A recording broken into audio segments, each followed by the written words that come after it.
So this is very important. Now, if you had interactions too much in the sensual world, okay, in the office or in your family situation, what you make karma mostly, that will come as a nimitta at the moment of death. Okay, so that will become an object for consciousness to arise. Remember, this consciousness is a condition. So if you give the condition, it will arise. Okay, this simple thing. So now if you, it is now two places, okay.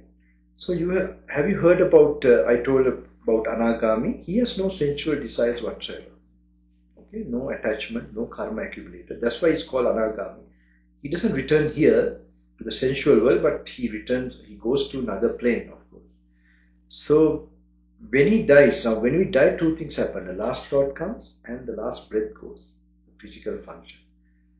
So when these two happen, normally in a normal person who have interacted with family and so on, he will have karma, and because of that he will get a last object. Do you think we can do two things? Either we can look at the breath until the last moment, or we can be distracted to a last thought. What do you think such a person will be able to keep to the breath, or will he be distracted? He'll be definitely distracted, or he might have some chance to look at the breath. No, he definitely. Okay, very good, very good. Very good. Because he has two things, karma and craving nature. Okay, that does not be negative. Oh, good, good. At least now you must think. You can't be dull like this. This is what has happened to our meditation. We like to be. We call it peace and all that. This won't do. Who have divine eye, they already see that this is happening in other traditions, no problem. They might want to go to Brahmaloka or somewhere. But we have now come, okay, on the way we can go to a Brahmaloka, but we must master this. We must now, what is this? Exercise our analyzing, contemplating, thinking faculty.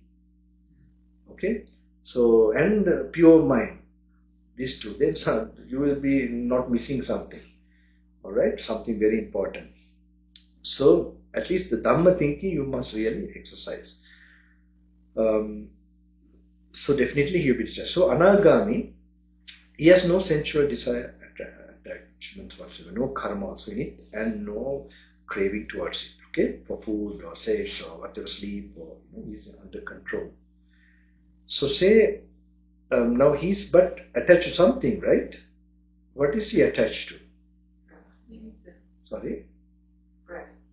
No. Okay, you can get attached to breath also, but he's attached to what type of feeling? He's not attached to sensual feelings, but is he attached to any other type of feeling? Yeah, maybe. Yes. Okay, nimitta brings a feeling, right? Yeah. So what is the feeling? We have three feelings we can experience in this existence: pleasant, unpleasant, and neutral. Neutral. Okay, yeah, neutral feeling. All right. So where there's feeling, is there consciousness or not? What? Yes. It's a factor. Feeling is a factor of consciousness. Okay. So wherever you feel, that's how to know you have what?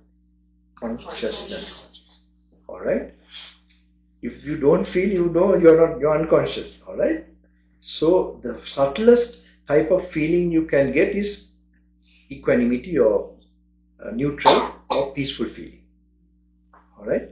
So this is where the yogis or someone who without the guidance of Buddha can, they also practice to escape from feelings, sensual feelings, but they didn't realize it was another feeling and it's a conditioned experience.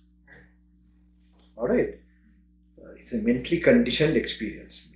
So now, when you have attached to that, there's attachment coming to that, craving coming to that.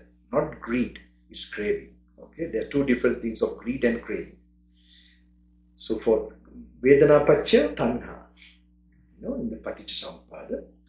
So there you might, then when you have that feeling, so that when the Anagami, when he's dying, the last breath is going, he still has craving for those feelings. So the feeling will come up that time as a nimitta, because and then he will be distracted or not, he'll be distracted. So then you'll be experiencing the feeling, and the consciousness will arise. So it dies in the Brahmaloka. All right. So now you imagine it's you who is becoming an Arahant.